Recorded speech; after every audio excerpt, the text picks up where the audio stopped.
Shalom. ఫిలిప్పీలకు రాసిన పత్రిక 3వ అధ్యాయము 9వ వచనము. Philippians chapter 3 verse 9. ధర్మశాస్త్రము మూలమైన నా నీతిని కాక, not having my own righteousness. అనేక మంది మోక్షం కొరకు చాలా మార్గాలున్నాయి అనుకుంటారు. కొంతమంది వాళ్ళు జరిగించేటువంటి ధర్మక్రియల వలన మోక్షం లభిస్తుంది అని అనుకుంటారు.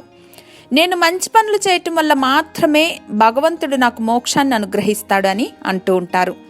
మంచి పనులు చేయటం అనేది మెచ్చుకోదగినటువంటి అంశమే, కానీ అది మాత్రమే సరిపోదు దేవుడిని ప్రసన్నం చేసుకోవటానికి. మానవ మాత్రమైన మనం చేసేటువంటి మంచి దేవుని ముందు మురికి గుడ్డ లాంటిది. దేవుడు పరిపూర్ణతను కోరుచు ఉన్నారు, కానీ మానవుడు పరిపూర్ణుడు కాడు. మరి ఈ అపరిపూర్ణ వ్యక్తిత్వం పరలోకాన్ని ఎలా చేరుతుంది? ఆ పరిపూర్ణత్వాన్ని మనం ఎలా పొందుకోగలం? నీతి వస్త్రాన్ని ధరించుకోవటం ద్వారా పరిపూర్ణత్వం లభిస్తుంది. మన నీతి మన క్రీస్తే. Hallelujah. We are perfect in him. క్రీస్తే మార్గం. ఆయన అంటున్నారు, నేనే మార్గం, నా ద్వారా తప్ప ఎవ్వరూ కూడా తండ్రి వద్దకు చేరలేరని. కాబట్టి స్వనీతిని విడిచి క్రీస్తు అనుగ్రహించేటువంటి నీతి వస్త్రాలను ధరించుకుందాం.